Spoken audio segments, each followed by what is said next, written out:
Hello, hello, good afternoon. I wanted to continue our series all about reducing overwhelm, starting with today. So, we are talking about a combination of both adding things to our routine and subtracting things from our routine for the best optimization. So, the first two days of our series, we were actually subtracting things. So, if you haven't caught those, you can definitely check out the replays in your stream. Today, we're actually going to be adding something, and it's something that personally I have had the biggest return on investment, and that is boundary setting.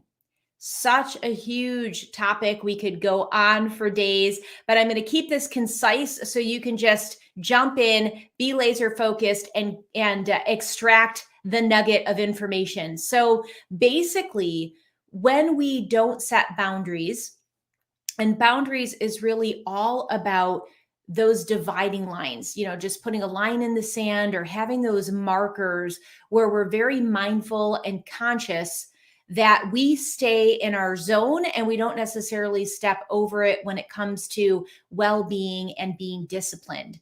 So, one of the things with boundary setting is when we don't do that for ourselves, and as entrepreneurs and CEOs and leaders, it's our responsibility to set those, which is both a double edged sword because it's exciting. Many times we got into these lanes for freedom.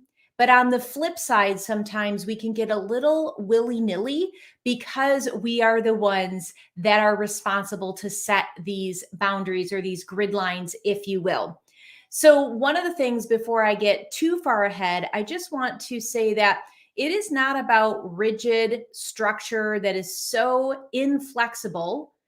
It is truly about setting up these kind of like soft bumpers or buffers, if you will, for our own good. And I'm going to give you a couple of examples. Before I do that, I just want to touch on what happens when we don't set boundaries, which I'm sure you're familiar with. I've had these personal experiences as well. When we don't have these boundaries in place, we can absolutely be feeling in a space of resentment because we're overgiving. And I've experienced this depending also on your Enneagram type. If you are that caregiver, or many people are in that people pleasing perfectionist mode, we can absolutely overgive. And without that boundary, we have these like self inflicted emotions arise, which could absolutely fall into the resentment category. Not a fun place to be. Absolutely, we can experience overwhelm. We can experience burnout when we don't have boundaries, when we just keep pushing ourselves, pushing the envelope, pushing the time and hours we spend in our work. I also think it sets us up for a level of disrespect because we are in this mode of kind of a jump how high. So if somebody's contacting us, we are maybe always there. If we're hyper vigilant, I've experienced that as well. And so it really comes from this deep personal experience of having these painful situations when boundaries were in place that has given me this passion to one, turn my own life and business around and really start putting in these boundaries, and two, help others, because many times it is literally just one, being aware of it. So, really, awareness and attention is the very first step in any change work. And two, committing to making changes, even if they are micro actions or micro steps. And it's not even just even if, because the micro changes are the ones that hold the most. And science backs this up. When we try to make too large of a change, it's very difficult for our brain to shift and create new habits. So even when you're listening to this series, my recommendation is that you don't try to implement all of these tips. That's why I tried to break it out into a 5-day series versus, say, doing a 45-minute workshop all about overwhelm, because that even sounded overwhelming for me to create, which I knew then it was going to be overwhelming for my listeners to implement. So I recommend you just listening to the series, pick one thing that resonates with you, and then put that into action right away. And then test for yourself what kind of results you're getting before you try to implement multiple strategies at the same time. Okay, deal? You're going to have the best results if you do that.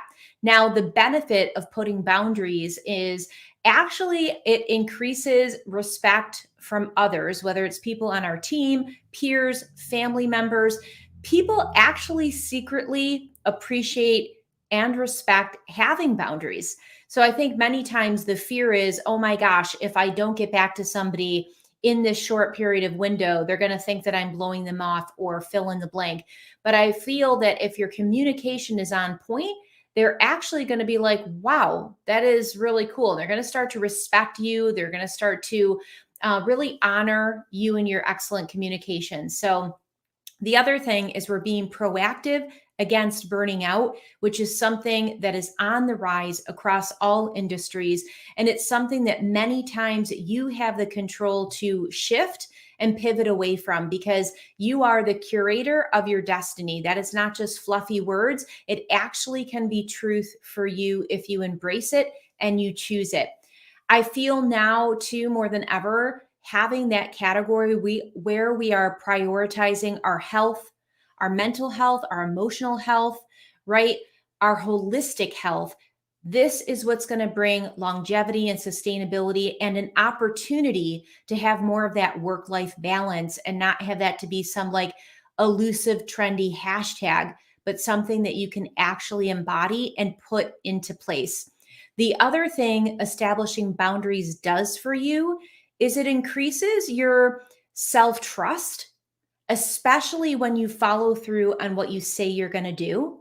You will actually start reinforcing that self-trust muscle, which will increase your confidence and your identity. All very positive things in your life and business. So I'm going to give you a couple examples. You probably, if you get really still, already know what boundaries you could put into place. And, one great way to do it is just get really quiet. And at the end of the day, just ask yourself, where did you feel you had to push? What did you see on your to-do list that you were procrastinating and why?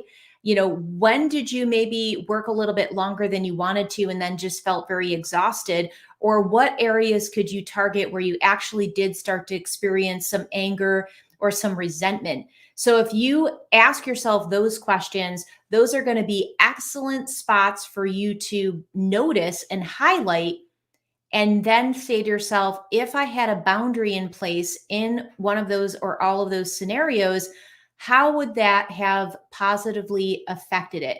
How would it have made it different in a better way? And that's going to be a great indicator for you to start creating those boundaries. I'll give you a few examples in my own life. I used to be very, very attentive to email, and I was absolutely in that jump how high mode. So I would hear a ding or a buzz or a text or, and I would just be like, oh, somebody needs me. And there was this kind of like a sense of addiction or dopamine hit because it was like a buzzer, like we're really programmed to be on alert. And I really felt like I had to be the one to just answer back lickety split, because that's what a good leader does. And I would say that I was probably opening up my multiple inboxes at least 100 times. And that may sound excessive, but you probably do something similar or close to it, because when you look at the research, and I think I mentioned this in one of my other live streams, the touch points that we have on our devices is astronomical. So I would say on average, I was looking at my inboxes about 100 times a day. And I didn't realize how that was draining my energy and causing overwhelm and a lot of unnecessary overwhelm, because let's face it, not everything in our inbox is urgent or really even necessary. And I do feel that we're actually even getting more inundated than ever. And that's a topic for another day. However, when I recognized it and committed to putting boundaries in place to only check my inbox at 10 a.m.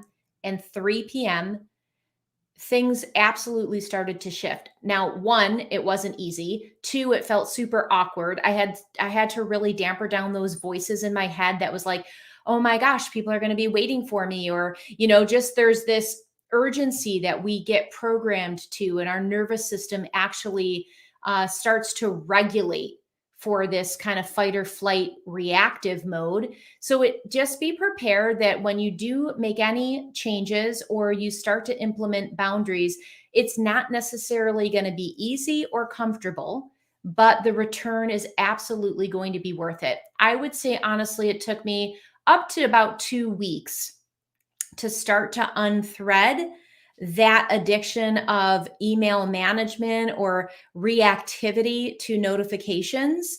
And then all of a sudden, I was like, I am starting to feel freer, lighter, having more energy at the end of the day. And that's just one example of putting boundaries in. The other thing on more of a emotional, physiological level, when I see clients, and again, I have personal experience in this, install boundaries, their autoimmune conditions start to shift in a positive way. So that's a side note. I'm not a doctor, but I definitely have seen that both in myself and with clients. There is something about actually standing up for yourself, putting in boundaries, and actually communicating what you need and sticking to those boundaries that does something on a physiological, emotional level, which is pretty exciting because we are multifaceted beings and everything is interconnected for our holistic well-being. So there is no surprise that there is a positive trickle down effect when we start to focus on this change work. So my friends, this is tip number 3 for you in our 5-part series on how to reduce overwhelm. Today, it's all about installing boundaries. So my invitation to you is to do a little audit. Ask yourself where you could be putting in a boundary. Maybe it's in communication. Maybe it's in asking for what you need. Maybe it's in that email management or that notification loop that we get very reactive to. Another huge one is ending our day at a reasonable time that we stick to. So that is another crucial one that we can absolutely conserve time, which opens up space to really focus on our family, our loved ones, our own self-care. So it actually, again, has increased, layered, positive results for your well-being. So you may think it's just about reducing overwhelm, but I don't think we really truly understand the depth of what overwhelm can do to ourself, our family, our business. So when you start peeling back those layers and taking these micro actions towards change, all of a sudden, like it is truly bricks off your forehead, easier breathing, and just really, I'm not going to say it's effortless because let's face it, life is not effortless, but there is absolutely more flow and glide, if you will, right? To your day and to your business. So I would love to hear what tip you are going to implement. I'm Casey Rossi, a mindset and leadership coach, and I help individuals, leaders, entrepreneurs, and CEOs really go from burned out, people pleasing perfectionists to profitable powerhouses. And when I say profitable powerhouses, I am talking about holistic wealth. All right. So, my friends, if you have any questions, feel free to reach out. I'm here to support you. And I will touch base with you tomorrow for tip number 4 in this series of how to reduce overwhelm starting today. Until then, breathe joy.